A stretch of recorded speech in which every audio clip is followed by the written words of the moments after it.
There we go. Good afternoon, everyone. Welcome to More Than Alphabet Soup. This is an ACES TIF 2.0 webinar focused on lessons and strategies. We'll be here for an hour and a half, and then this session is recorded so that people can view it later. Thank you for joining us. My name is Carly Voschel.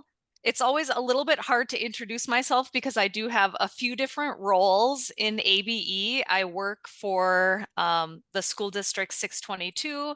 I was just at Harmony Learning Center this morning working with students on digital literacy, but then I also work with Atlas as the transitions coordinator, and that's a very new role for me. It just started in August 2023, so I'm happy to be here with you. Okay, and I am Stephanie Summers, and I work for Minneapolis Adult Education. And before the lovely and talented Carly, I was the ACES coordinator through Atlas for a number of years. So I worked on developing the original ACES TIF and did some of the early study circles around that. That was part of the rollout. And then I was also lucky enough to work on the updates that we did this past summer to sort of celebrate 10 years of ACES TIF, and we call that TIF 2.0. So it is wonderful to be here and talk about some pieces of that project. Okay, so where are we headed this afternoon? Here's our agenda. I'll just start with a quick overview of ACES TIF and share some resources that you can always check out after the webinar. And then Stephanie is going to focus on 3 of the categories out of the 6 ACES TIF categories. We're going to focus on self-management, developing a future pathway, and navigating systems. And then we'll just have some time to kind of wrap up and share next steps together. So just as a quick reminder, many of you probably already know these things, but this is a new updated graphic, but it shows our 3 Minnesota ABE standards. So we have CCRS focused on academic skills, North Star digital literacy standards, which focus on the digital literacy skills. And at the bottom in the blue is ACES TIF, and those are our transition skills. And in ABE, when we talk about transitions, what are we talking about? We know that our students that walk in the door to work on English or GED or even a career pathway program are not going to be there forever. The ultimate goal for them is to come in and get some learning and education and training and then transition to work, college, or another type of training. So that's the transition that we're focused on with ACES TIF. And this is just a fairly new graphic, so we'll start seeing this a little bit more, but it's got a nice little makeover on there. So like the title kind of implied, in ABE, we have many acronyms. And if you're new to ABE or new to ACES TIF, you might be thinking, what does this all mean? And so we'll define those terms for you right now. So ACES stands for Academic, Career, and Employability Skills. And the way that we look at ACES is with this document called the TIF, Transition Integration Framework. And I have the link on this slide to that document, and I'm going to share it just real quickly. This is TIF at a glance. This is 12 pages long. And if you're like me, when you see some of these standards and start to see the categories and the skills and the sub-skills, a little piece of me kind of shuts down when I see all of that, and I think, wow, I'm already overwhelmed. Where do I start?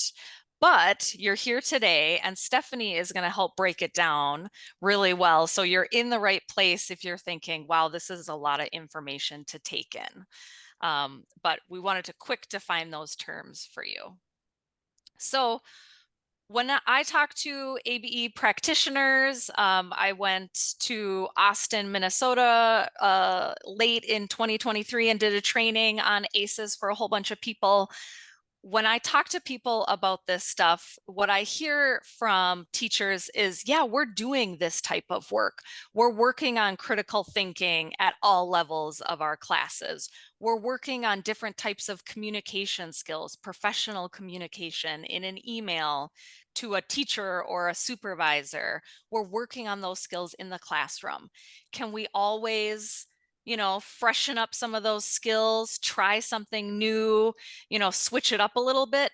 Yes, absolutely. And that's hopefully why you're here today, to just get some fresh ideas and, of course, those lessons that are great resources to use. So, um, like Stephanie mentioned, 10 years in with ACES TIF, it was time for a little bit of refresh and a quick makeover for ACES TIF. And so what was added in this TIF 2.0? I won't read this whole slide, but what they tried to do when revising it is to have ACES TIF reflect the current situation that we have in ABE.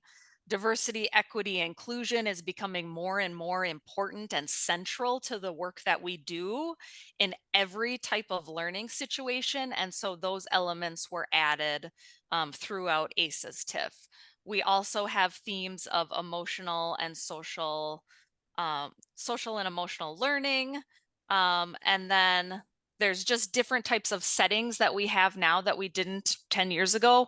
Online, high flex, many of us in ABE work in one-room schoolhouse settings, and it's always nice to feel reassured that I can do this in that type of setting. So you're going to see alignment with that.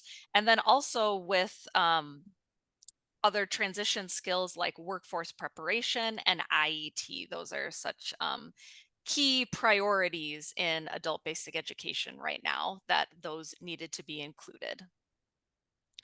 So there's lots of resources for you when it comes to ACES TIF through Atlas and Minnesota Adult Education. If you go to the MNABE YouTube page, which is a great resource, there's a way that you can search on there. And so you can search for ACES TIF. And in particular, I would suggest that you check out something called TIFty Tuesdays. It was a series of 3 webinars from last year that, again, is just a great resource. It's an hour and a half. You can work on it independently with your program site during a professional development day, but search for those resources to find those webinars. And then we also, on the MNABE YouTube page, have the recording from part 1 of this webinar that tackles the other 3 categories from TIF. So it's not that you missed anything, but you can go back and access that afterwards. In addition, the Atlas website has the TIF 2.0 and lessons that we're going to talk about today. You'll also find articles about ACES TIF in Minnesota ABE Connect, and there's other events that are listed or other resources that could be helpful. And if you need help trying to find something on the Atlas website, please reach out to me because I'd be happy to help with that. One last resource I want to point out for ACES is an asynchronous learning opportunity. It's a course on Canvas. Atlas and other supplemental service providers have taken their courses from Schoology and moved them to Canvas. So if you're thinking, oh gosh, Schoology, I probably forgot my password, or how do I log in? Don't worry about it. You have a fresh start now with Canvas, and we have an asynchronous course that Stephanie migrated from Schoology. And if you go through that course, you'll earn 6 CEUs when you complete it. And this could be a great something if you need to relicensure. If you're new to ABE, you could work on it on your own. You could work on it with teachers at your site.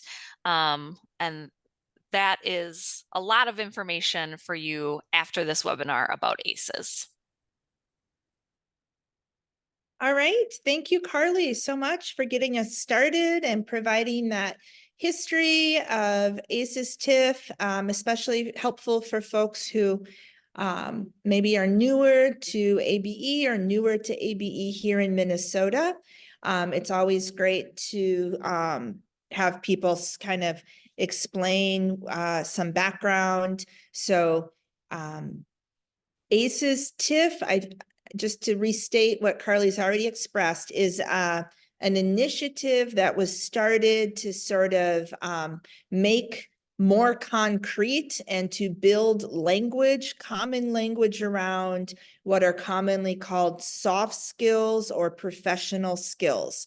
They are the skills that we know our learners need in order to be successful at work, in their jobs, and navigating parts of their adult life, like attending parent-teacher conferences or opening a new bank account or using telehealth resources online. So these types of skills work together with our other Minnesota ABE content standards. And we often say that ACES TIF are the supporting skills that kind of lift our students up and allow them to do the more challenging academic work of something like the college and career readiness standards. If you were able to join us for our first part 1 of this webinar, for this series, then we talked about the other 3 categories in the TIF. So the TIF does have 6 categories. Today we're talking about self-management, developing a future pathway, and navigating systems. That other webinar talked about critical thinking, learning strategies, and effective communication. So we will be digging into the other 3 categories today. I'll give you a reminder that Christine is chatting out a lot of links in the chat. And so if you don't have your chat box open and you wanted to grab some of these links that Carly mentioned, for example, they are in the chat. I also wanted to let everyone know, we always tell you that your feedback is important, and we did read over the evaluations after our first webinar on this topic, and people said they generally liked the format, and so we've kept to that for this webinar. So if you attended the first webinar, and I know a few of you did, then this one will probably seem familiar. We're going to do a lot of the same types of, I guess the structure is the same, the content will be different, okay? So self-management, let's go to the next slide and we'll read that definition. So self-management refers to steps, strategies, and skills that individuals can use to, let me just move my chat box, to use toward the achievement of goals. Some examples include organizing study materials, setting goals, and monitoring progress.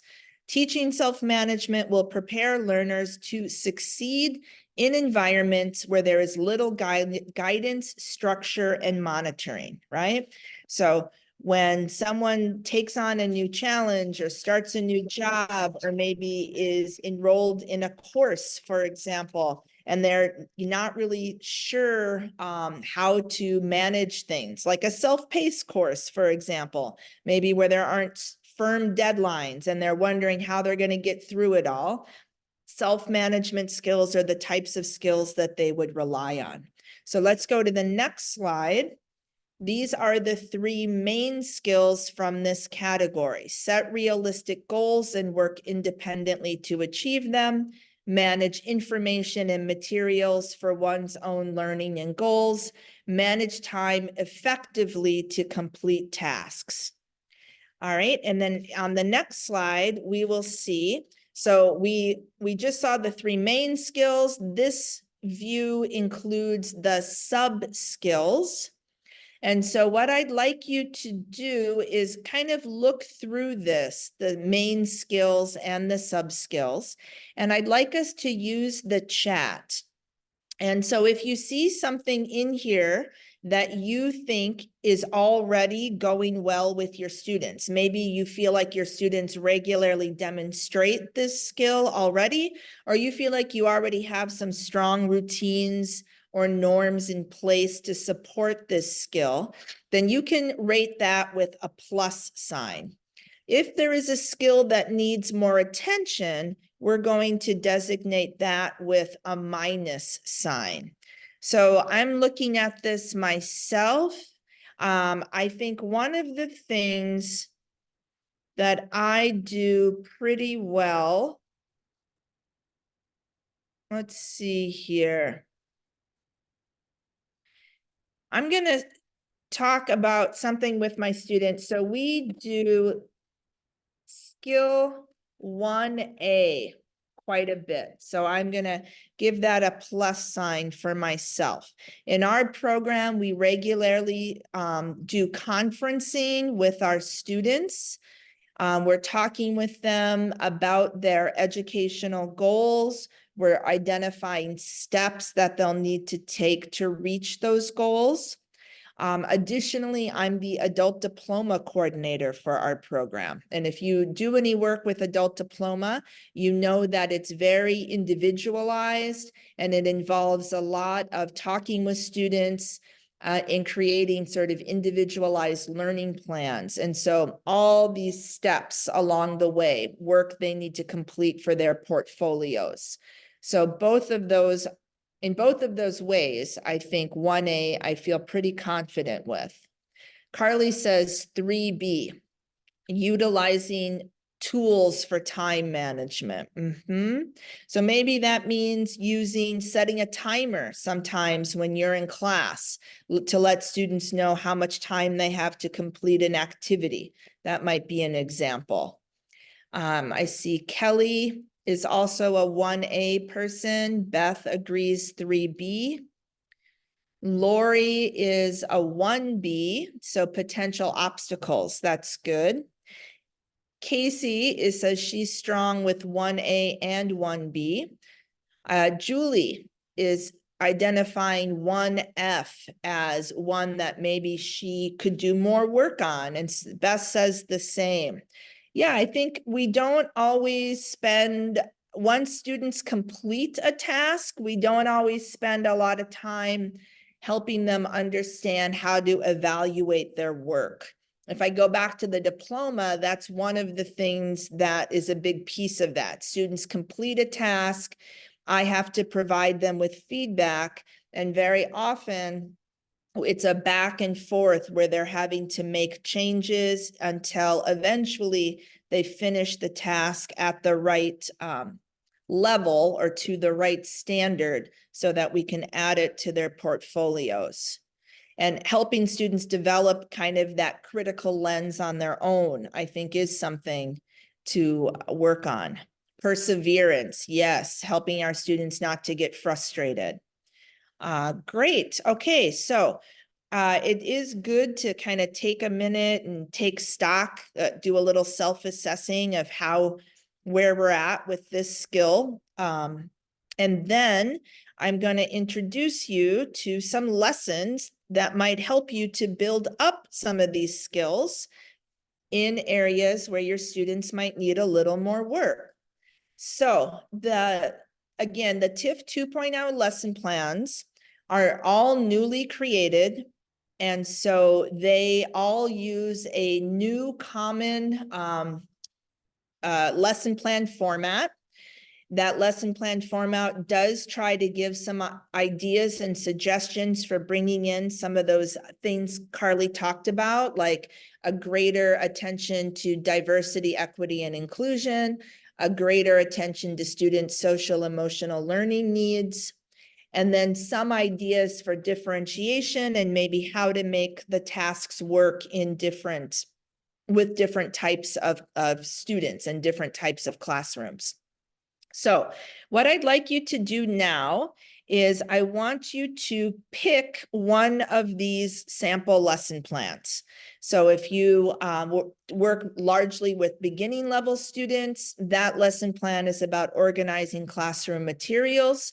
If you work largely with intermediate level students, also classroom materials.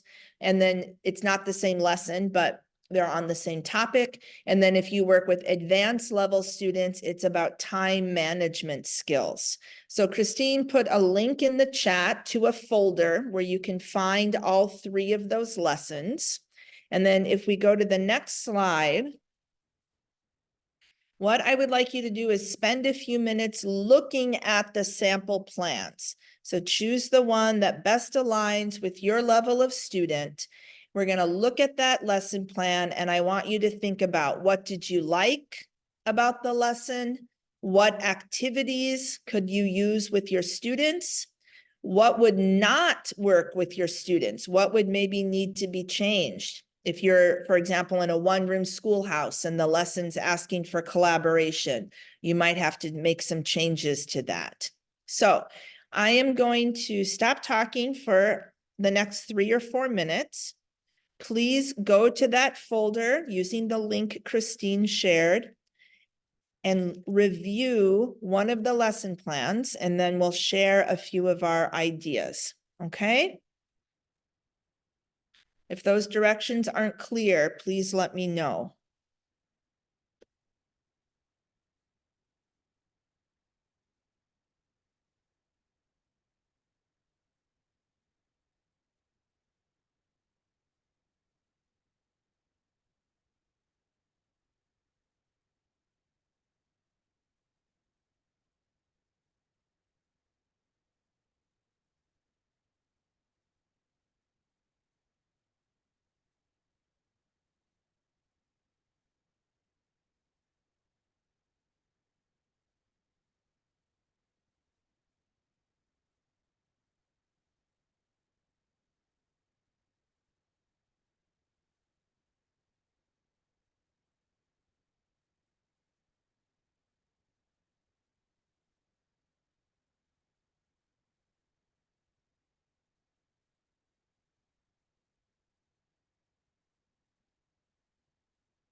Okay, and then as you look over this lesson plan, I'd love to see some of your thoughts. If anyone wants to maybe share an idea in the chat, something that you like, something that you think might work, something that might need to be changed.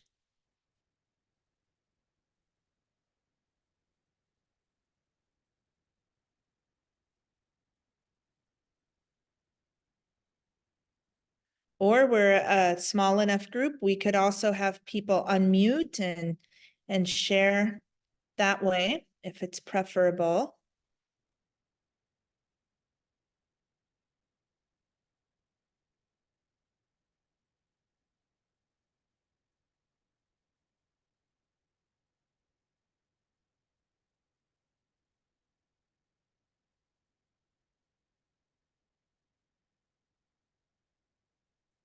Um,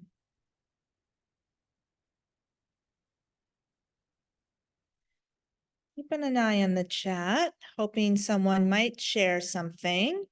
And it would be great to find people, get a couple people sharing what they might have liked or what they'd feel like they would need to change.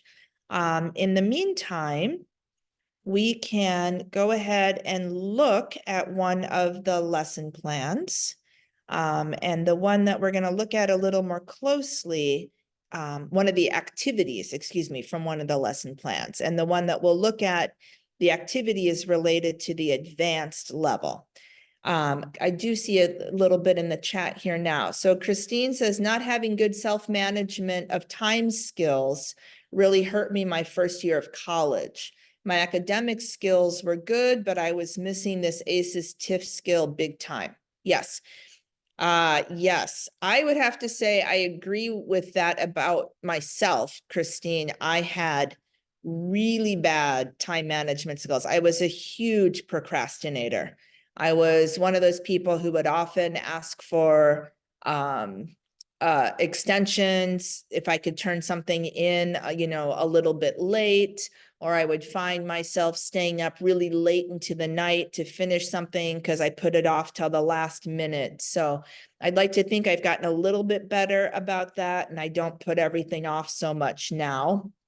Definitely something I had to develop. Great. Kelly says the intermediate lesson on organizing materials. She likes it because it's very applicable to her students who have to manage both physical materials as well as digital materials. Yes. So I think the original lesson plan mostly just dealt with putting, organizing things in a binder or putting things into different folders.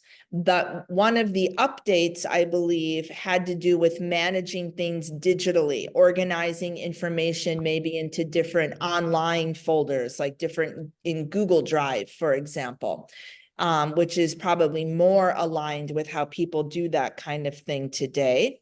Great. And Lori says, working in a jail setting, she has limited access to technology. Yeah, but she knows most students do have access. So, right. So Lori might have to think about how do her learners, maybe how do they need to practice those self-management or time skills, and what kinds of materials do they work with, and how could those be better organized? Yeah. And Casey says, beginning lessons, looking at the key considerations for DEI. Sometimes I think it's easy to get in habits on and not reassess the class and their needs per each student. Yeah, sure. I think I agree with you. One of the benefits I always feel of looking at new material is it gives me a chance to think about, is there something else I could be doing or a different way I could be going about this? And I think that can help us kind of spark something internally. Yeah, Julie, we'd love for you to unmute. Please go ahead.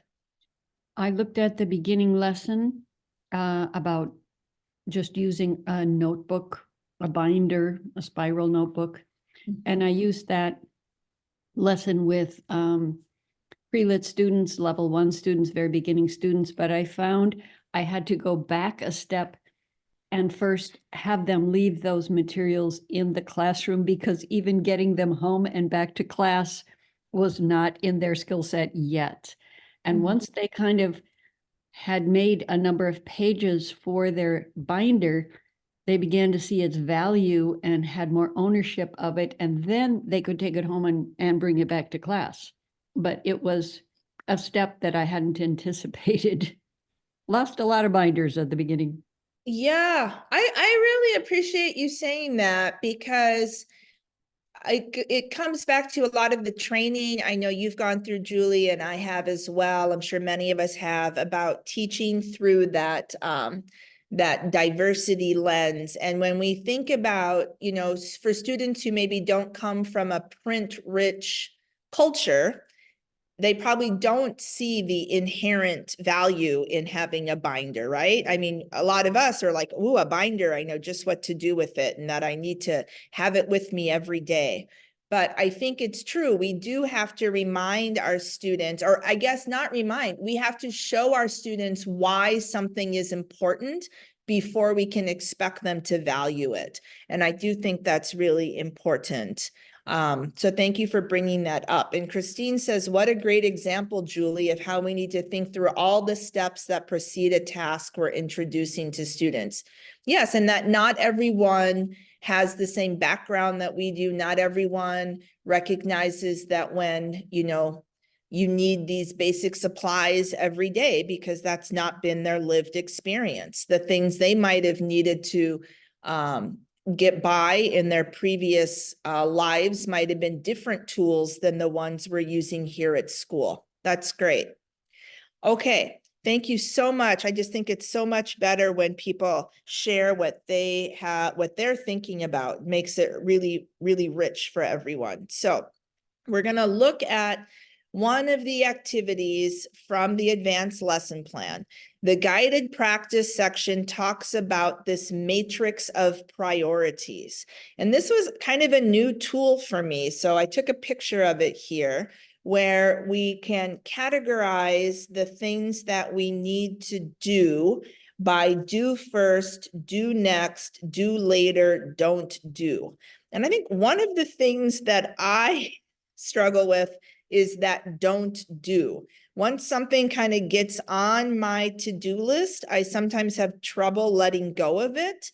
And so I think this is a good tool to remind us, maybe there are things where we don't have to do them. Maybe they really aren't that important.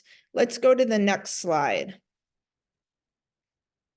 So this comes from some information about how to use the matrix. So we review our daily tasks on a regular basis, and we ask ourselves, which of my tasks need doing within the next 48 hours? Those are urgent. Of the urgent task, which ones are most important? And it's a good idea to list your tasks in order of importance rather than just saying important or not important, right? Some things might, because that's how we do establish priority, right? Of the ones that are not as urgent, which ones are more important? And then we're still continuing with that prioritizing. Now you're going to use those answers to allocate your tasks into the boxes. So again, the boxes are do now, do next, do later, don't do. And you don't want to put too many tasks into any single box. And then I think this last point is a good one for people to remember. I know I need to remember this.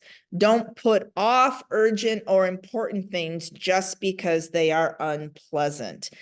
So people like me who tend to procrastinate, sometimes I have to do those unpleasant things first, and then I kind of use the next thing on my list as sort of my reward for getting through the unpleasant task. Okay, good. Let's go to the next slide. Oh, yeah. So then it goes on to talk about how can we continue to manage using this tool. What are there tasks that we could delegate? Some of them that are a little easier are less important. Can we eliminate some of the tasks that are not urgent or unimportant? So once we make our task list seem more organized and more manageable, then we can start with the do now tasks and then move on from there. So I think this is kind of, Julie, that's awesome. So I always like tools that are kind of concrete and tangible. And I think this is kind of a good one. What do I need to do now? What needs to be done next? What about later? And something maybe not at all. And Julie put, if you have to eat frogs, eat the biggest one first, which is, I think, a great thing to remember. Okay, let's go to the next slide.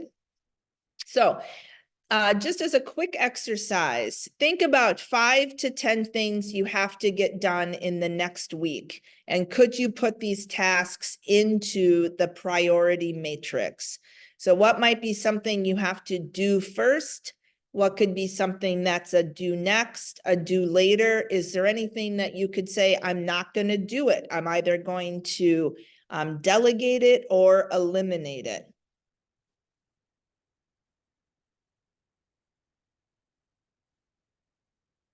And I think one of the ways we might be able to use this with students is by giving them a copy of this or having it sketch it out in their notebook. And then you could model it by kind of doing a think aloud, right? So for me right now, I'm thinking, well, the next thing I have to do when this webinar is over is I have to pick my daughter up from school. Then I have to go home and make dinner. So those are the next two kind of action items on my list. After that, I have some flexibility. There are some things I'd like to get done. Maybe I'll get them done. Maybe I'll put some of them off. I do know I have to drive my daughter to pep band tonight. So that's going to be definitely on the, maybe the due next. It's going to be scheduled for later. But I think if we kind of talk through it with our learners, it would be a way to kind of model for them how to use something like this. I also think when we have tools like this, it can help what feels like a very unmanageable to-do list feel more manageable because we're adding structure to it and we're making it feel like something I can handle rather than something that's overwhelming me. What about a couple other people? What would you have on your do first list? I love it, Carly. Carly says she's got to do some shoveling and that's one of the tools she might be able to delegate to other members of her family. Yes. So I definitely know that needs to be on the list, but I can do it later. Maybe I can get someone else to do it. Kelly's gonna prep for her class tonight. Yep. That's a do first and probably something you can't hand off to someone else. Very good. All right, we can go to the next slide. So I already sort of shared one idea of how you might use this with students by doing kind of a think aloud, by having them prioritize some of their own tasks so they can see how it works. If there are other things that you do involving self-management with your students, I invite you to share those ideas in the chat. Yes, Julie's saying I need to pay those bills that are due tomorrow. That's a due first. Yeah, we can't put that off. That putting those kinds of things off have consequences, right? Like maybe a late fee, and that'd be something else to talk about with students. Great. So if you have other things you're doing with your students to practice prioritization or self-management, I invite you to put that in the chat. I have one more thing to share on this particular category. So if we go to the next slide, one of the things that we do in our program is we create a syllabus. So Minneapolis is on a trimester system. So we have 3 terms, fall, winter, and spring. This is a syllabus for one of our classes. And so if your students create or you create for them kind of a calendar or other type of planning tool, students could use these tools to think about their learning goals and prioritize a skill or learning task that they would like to complete each week. And by using the calendar, again, it's visual, it makes it kind of concrete for students and also maybe more manageable. So a couple examples I thought of. This week, I will learn 5 new vocabulary words and use them in conversation. This week, I will watch 1 math video to reinforce a new skill. So if you have your students create calendars or you give them calendars, do you use them? I know some people use them to track attendance maybe. And all of those things build self-management. Christine shared, I like how this matrix helps students to think metacognitively about how they might prioritize tasks. Yes, when you really have to ask yourself, do I have to do that? Could someone else do it? Is that really so important? Those are great skills for our students to develop. All right, so again, please share anything else you're doing to work on self-management with your learners. We love seeing your ideas. And we'll go ahead and move on to our next calendar. I was reading Lori's comment. Next category. And I will read Lori's calendar. I use calendars with students so they know which days their unit has class, excuse me. Yeah, so in the prison, different units come to classes maybe on different days. So if they have that calendar, it helps them to plan and keep track of what they're doing, which is great. Okay. And Julie says in one of the schools she subs in, students take the CASAS after a certain number of hours of attendance. They don't do it as a whole class, and they want to know how to keep track so that they know when they're testing. And so they use the calendar to track that. That's great because it is really putting the responsibility for knowing when they are testing into the hands of the students. And if we tie that testing to showing progress on their goals, I think that's really motivating. Great. All right. The next category is developing a future pathway. And I'm not going to read this. Basically, this category has to do with reflecting on one's own skills and interests to think about what type of jobs might interest us, and then taking next steps to find out how I could enter into that career field, like researching the types of classes that a person would take, what are the training options, maybe brushing up on my interviewing skills, creating a resume, those types of things. Okay, and Kelly also talks about having a calendar or syllabus that has tasks with check boxes. Yeah, or even maybe list the objectives for that unit, and then students could be checking them off as they feel like they have obtained that goal. That's great. That's a great idea. Okay, let's go to the next slide. These are the main skills in the developing a future pathway category. Evaluate personal skills, strengths, values, and beliefs to inform decisions, explore available options in order to identify one's future pathway, and effectively complete the steps needed to enter into a pathway. Those are the big skills. And then on the next slide, here we see some of these skills with sub-skills. So let's take a moment and have a look here.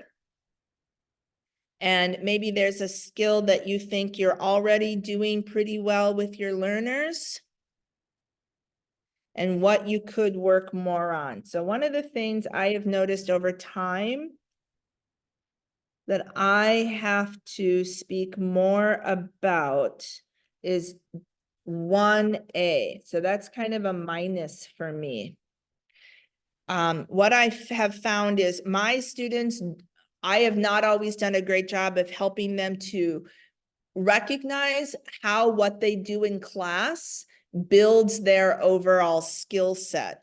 And the reason that's a problem is because then when they go to a job interview, for example, and they're asked questions like, what's a time when you have worked successfully in a team, your students hopefully can say, oh, well, I often work in a team in my classroom to complete activities. But if we don't expressly or explicitly tell our students that what they're doing in class is building those skills, then they can't transfer, and that becomes a problem. So Carly says 1A is good for her. Erin says 1B. Beth is strong on 2B, or she's strong on 1B. She's not as great with 2B, which is about exploring the job market. Okay. We've got a lot of people who are good at exploring personal interests. That's great. We've got Kelly saying maybe not so much with 3B about gathering up information and documents for different parts of the process. Okay, good. So now what we'll do again is we'll look at some lesson plans that might help us build any skills where we have gaps. Christine just put the link in the chat. For these updated lessons, the beginning level is basic informational interviewing. The intermediate level is a little bit adds to informational interviews, so not basic. And then the advanced level talks about creating a portfolio for college and career. So choose one of those lessons that you would like to look at. You can click on Christine's link to access the folder. We'll spend just a couple minutes doing this. And then again, I'll invite you to share out anything that stands out to you about the lesson.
Okay. And I don't want to rush anyone, but if there's anything you'd like to share about the lesson plan that you looked at, we'd love to get your thoughts. You can share in the chat, or if you'd like to unmute, that is also absolutely fine.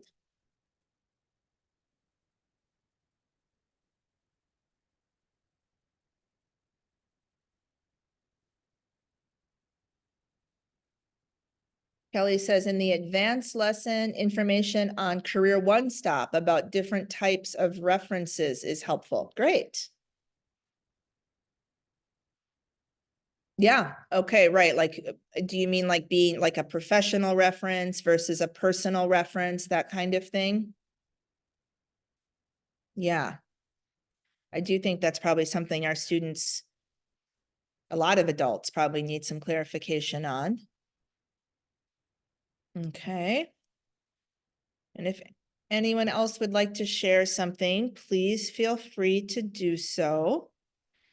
And we will go to the next slide. Oh, there it is. We're already there. Okay, so we are going to look a little more closely at one of the activities from the beginning level lesson plan. In the introduction section of the lesson, students use sentence squares to help them create questions related to work. So if you look on my screen here and you see those sentence squares, can you type one question in the chat that would use these words? So the purpose here is we're asking questions about work so that maybe we could interview each other to find out about how different types of jobs that students in the class have, right? So I might interview Carly, for example, and ask her some of these questions. And then I'm broadening my own knowledge about different people's work experiences. So Evan said, what job do you like? Great. What is your schedule? What are your duties? Perfect. Very good. So this is a kind of a classic activity that can be used with more beginning level students. You can create one of these types of documents very easily just by making a chart in Word and then filling in whatever words you like. Do you like your boss? Ooh, good one, Carly. What skills do you have? Where do you work? Very good. Yeah, so you can see there's kind of a lot of variety here. Students could make some questions, then maybe copy them into a notebook and then go around and do some peer interviews. Okay, next slide. Then it talks about the extension section of the lesson.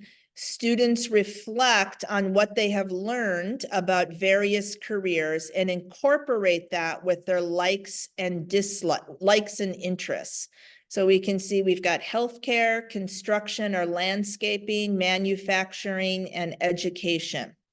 So I'd like to invite you, maybe choose one of these careers and you can share a sentence in the chat. So the sentence frames are, I like to work in the field, or I don't like to work in the field. And then we say because. So for example, I like to work in education because it gives me an opportunity to help people. So this is an extension activity. After you've talked about this, you could have your students doing this in class.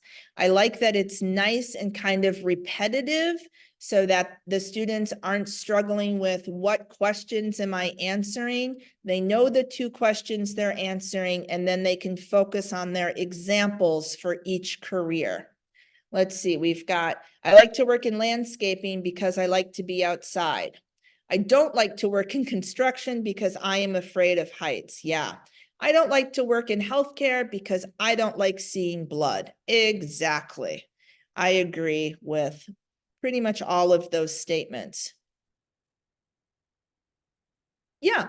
So then, yep, of course. So then Lori, that might be an example of how you could take these materials, which are available as Google Docs, switch out a couple of the careers to things your students are able to do. So maybe you don't even give them healthcare and education, or you could like cut this up and get rid of those and just use the ones that would work.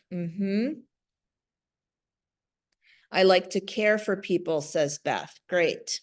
Okay, good. And then we'll go to the next slide. So how could you make it your own? So we already kind of talked about how you could just use this as sort of a template. You could use either one of those activities. You could swap out the words, make it more or less challenging, include different types of careers. Careers that if you know there are certain careers that are not going to work for your students, either because of their circumstances or because of their level of English, you could certainly tailor it to make it their own, okay?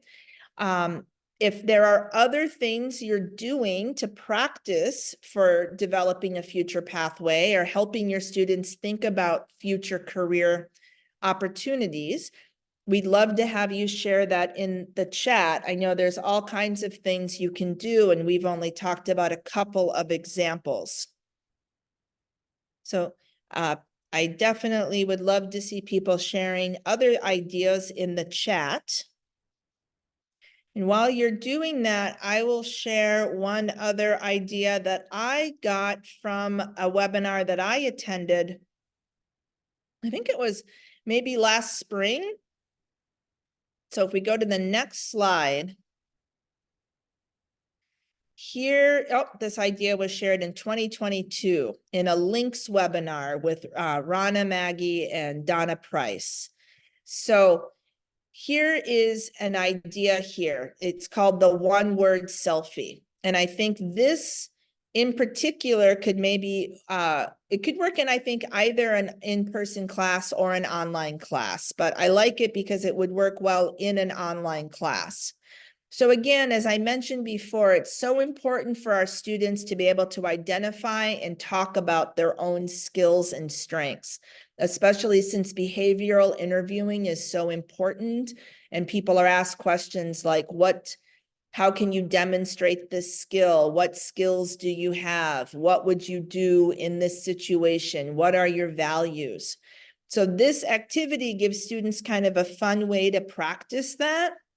Learners take a selfie with one word that they would use to describe themselves, and then they share their selfies with the class. And students can be encouraged to explain why they chose their word. And if you were in person, there would be no selfie needed. You could just have students write on a piece of paper their word and then maybe stand up in front of the class and share their word and talk about it. Julie put in the chat that sometimes you can use a chart with a career, the training, number of years of education needed, cost of training, and have students maybe fill that out as kind of some guided research. Yep, exactly.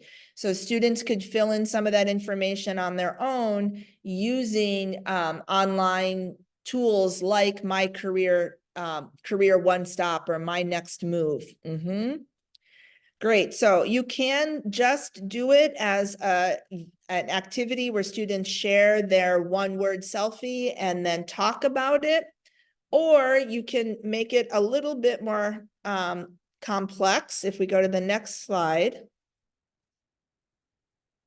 you could do a follow-up activity where your students either write some sentences or a short paragraph about why they chose that word, including specific ways in which it describes them. So my word was detail-oriented. My name is Stephanie. I chose the word detail-oriented because this is a skill that I often use at home and at work.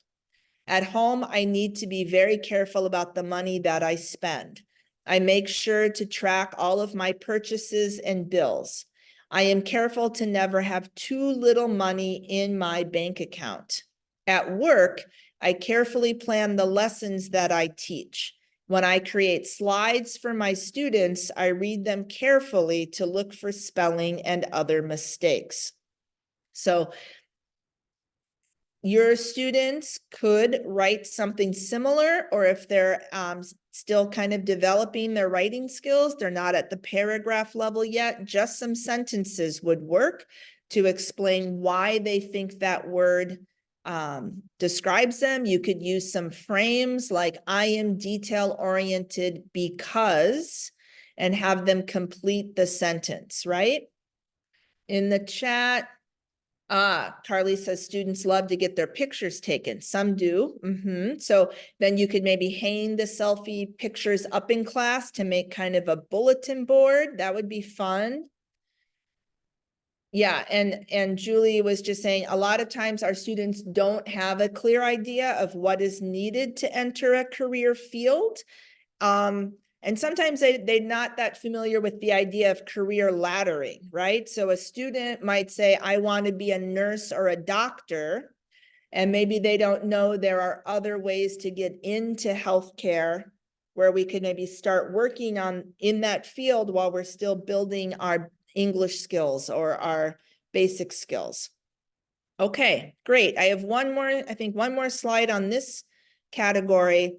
And just to remind you that if your program uses a core textbook like Ventures or Futures, usually these books do include a unit on work.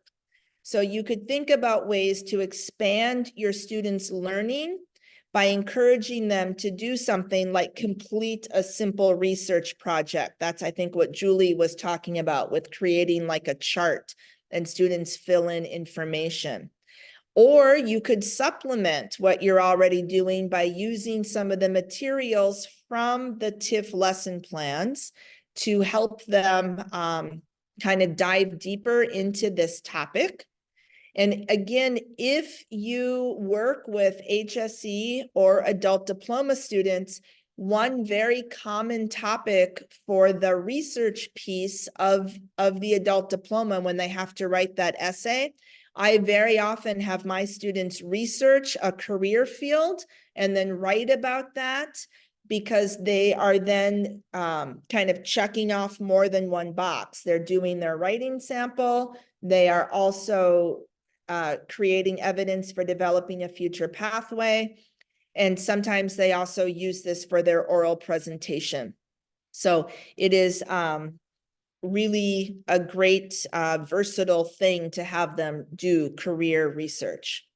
Okay. All right, let's go on. We have one category left. We're going to talk about navigating systems next. I find that just with the name, navigating systems is often the one that's kind of hardest for people to wrap their head around, just given the name. And it's funny that we have a compass here because that is a good image, but it's also sort of how people sometimes get confused. So this is not literally about finding your way on a map. It's about navigating the complex systems like applying for healthcare or filling out and applying for financial aid or entering college or helping your elementary school student get get different types of learning services. So it's about navigating those types of systems where we have to complete a number of steps in order to reach a goal.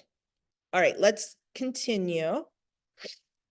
So our next, the skills in this category are seek information or assistance appropriately from others in order to successfully navigate specific systems, identify and comply with rules, policies, and performance expectations within institutions and organizational structures, use information to draw conclusions and make decisions. Those are the three big skills.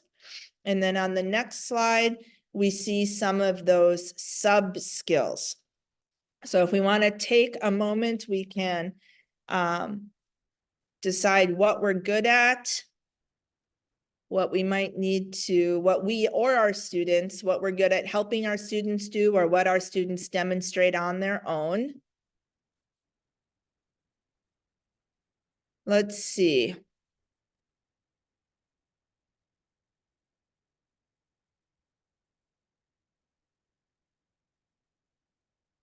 I think one of the things we do pretty well in our program is we talk about advancement. So if we think of school as an organization, we are pretty clear with our students about what they need to do to move up to the next level or to get into the next class. And so that's something I would say is kind of a plus for us.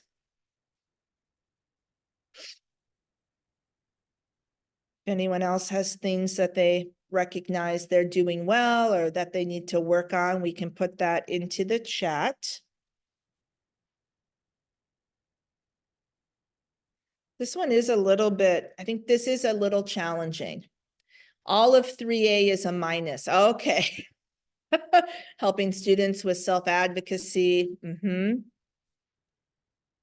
Okay. Well, it feels like this one might be a little more challenging. Let's go ahead to the next. You need to work on all of these skills. Okay.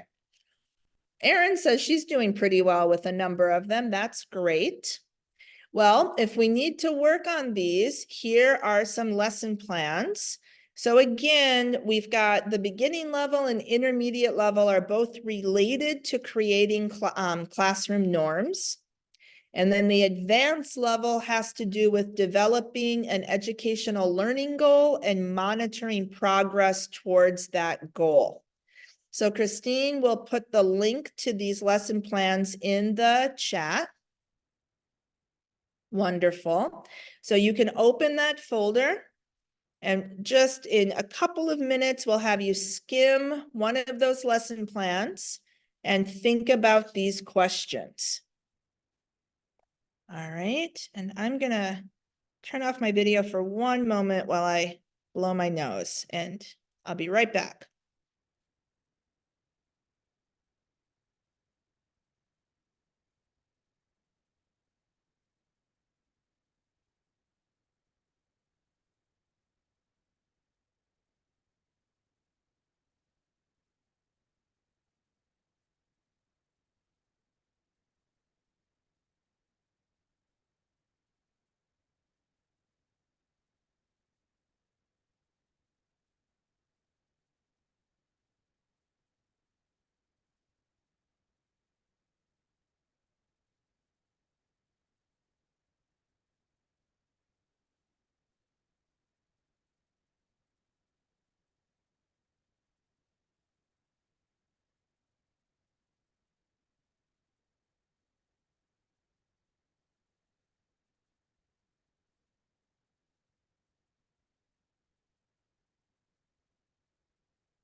Okay. I know we're kind of speeding up here towards the end.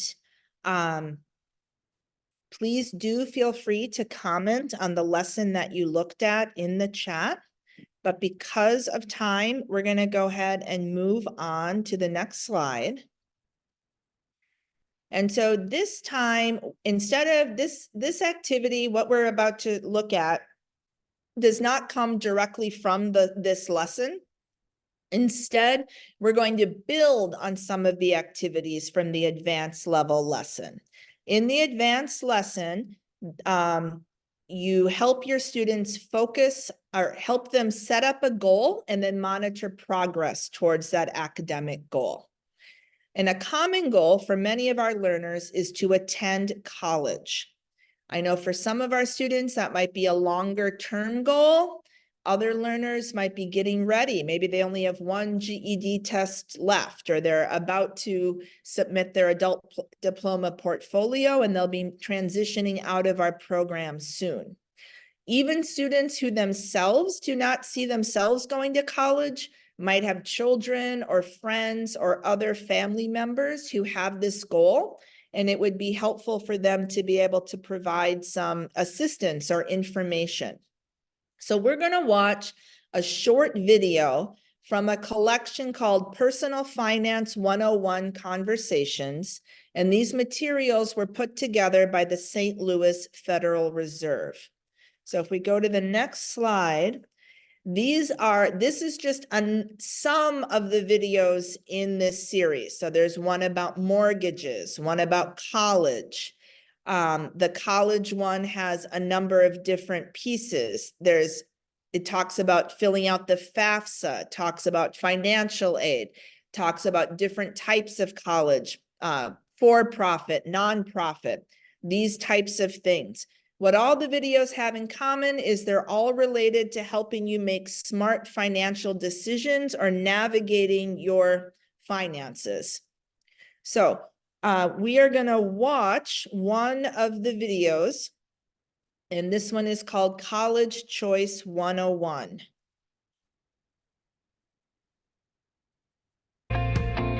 Continuing your education after high school is a major decision.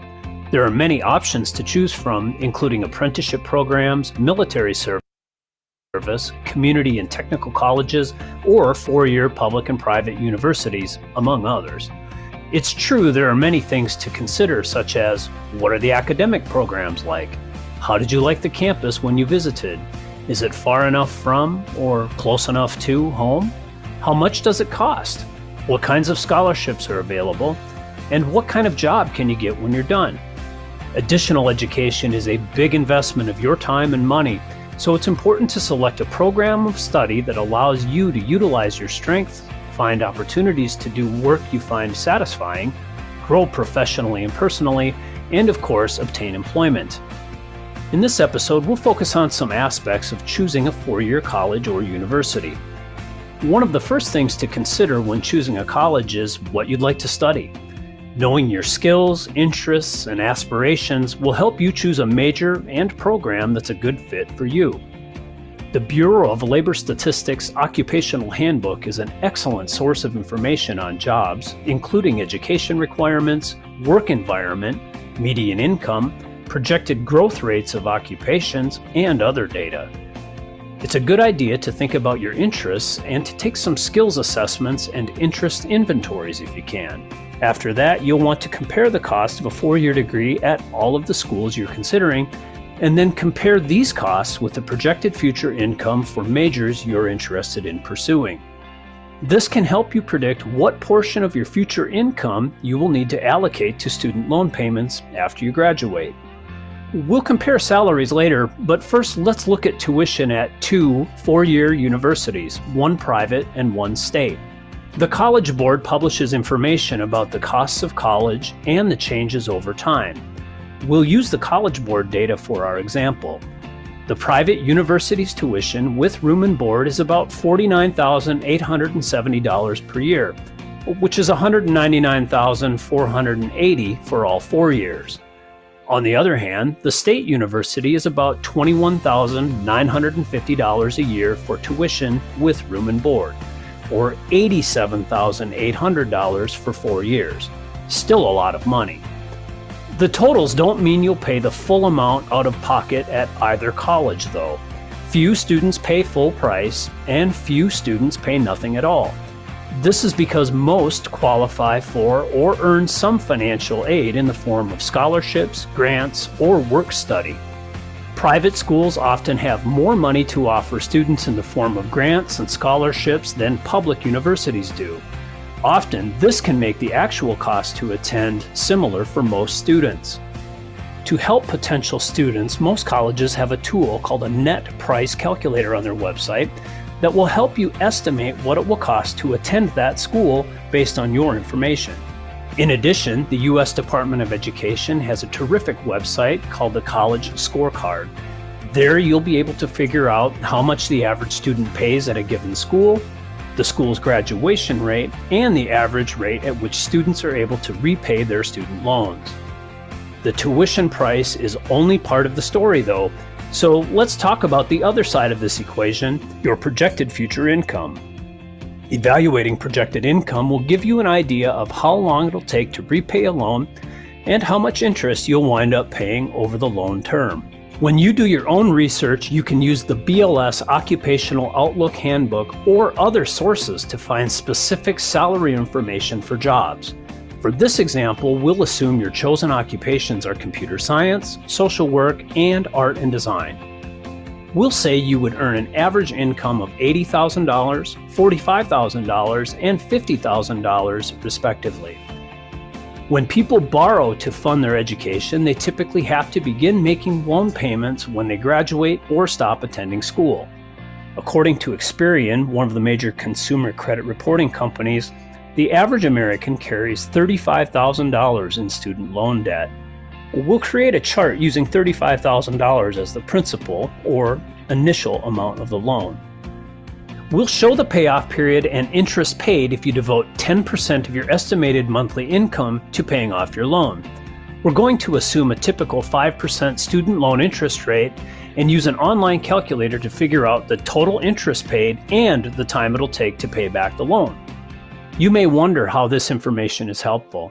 For one thing, it can help you evaluate the options when you get your financial aid package from colleges and give you a better sense of what college might actually cost. Now that you know how to do some cost of college math, you might want to use some of the great calculators available online. A pretty campus and awesome intramurals are nice, but when it comes to the bottom line, you'll be wise to prepare with research so you know what college is going to cost and what you're likely to see as a return on that investment. Be sure to check out our video on different types of college loans and grants.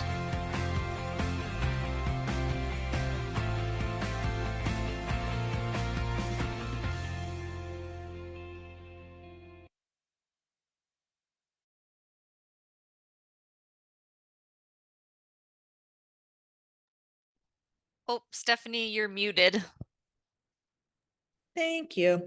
Hopefully you have some ideas of how you might be able to use a video or one of the other videos in this series with your students, right? It could be to spark conversation. It could be an activity where they did some note taking. You could have them filling out a chart. You could have them listening for specific information. You could, I think, do all kinds of math or numeracy practice with something like that. But the idea is it's a kind of one of those reality checks where students are thinking about what college is going to cost, the amount of debt they might be taking on, and how they're going to pay for it, as well as maybe learning about some options like work study or financial aid to help offset some of those costs. But I think a lot of students, I know when I was young, I wasn't aware of all the differences between, public and private and 2-year and 4-year. And this video series can be really helpful for that. So if we go to the next slide, just another kind of activity from the lesson. These are some tracking sheets that you could use with your students to help them keep track of their assessment. Can you post a link for the video? Yes. It was on the slide, Christine and Carly. It was on the bottom of slide 41. If anyone could pull that, that'd be great. So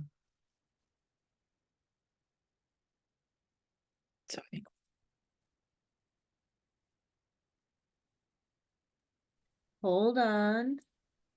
we're doing it. The navigating systems lessons? No, I think it's just the videos here. So that's Oh, I didn't have a link for that. Okay. that's probably my mistake. It is on the slide, and if the slides are shared with participants, they would have it. But if we or yep, there we got it. Okay, wonderful. Thank you so much. Sorry about that. So yeah, so just using kind of these assessment logs would be a way to help students stay on track and look at how close they might be getting to taking those next steps. Okay. All right. So a final thought from me is these lesson plans are big. They contain a lot of material, a lot of ideas for resources and extension activities, warm-up activities. You do not have to use them as a finished thing. You don't have to go from beginning to end. You can mine them for the nuggets of gold that would work for your students and pull out the pieces that you think would be most useful. Okay. So thank you so much. That's all from me. And I know Christine has a quick announcement, and then I think Carly will finish off for us. Yeah, Yes. Christine, go ahead. Thank you. That was awesome. I wish I would have had the ACES TIF when I first went off to college. Because I was a perfect example of that student who never really had to work hard. Tests came easy, classes came easy, and then I went to college and everything just got really complex. So these are such great lesson plan samples and skills to teach our students.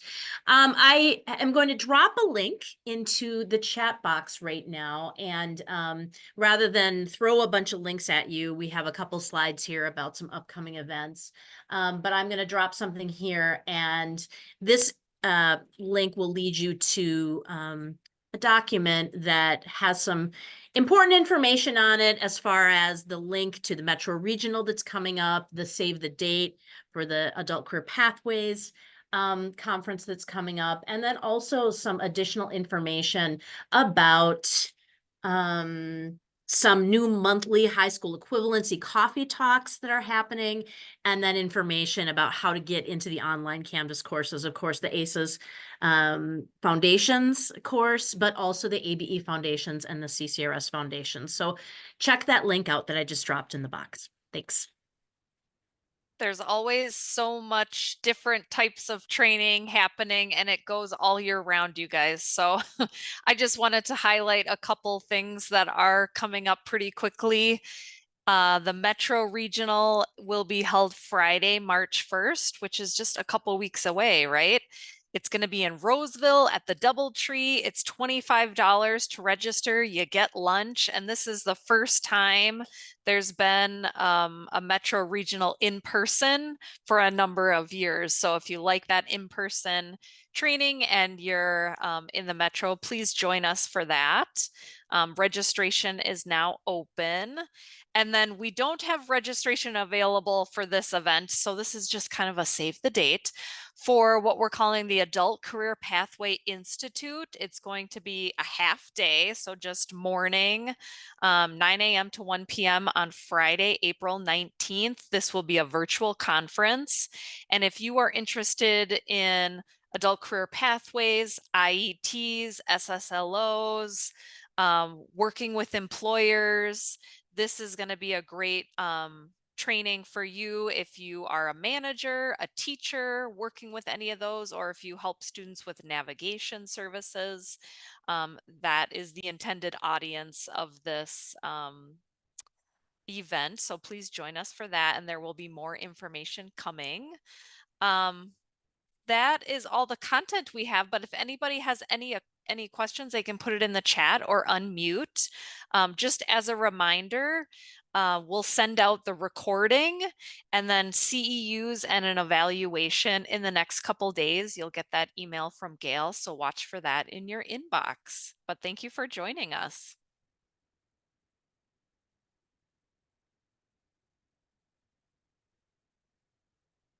I did it again. I started talking while I was muted.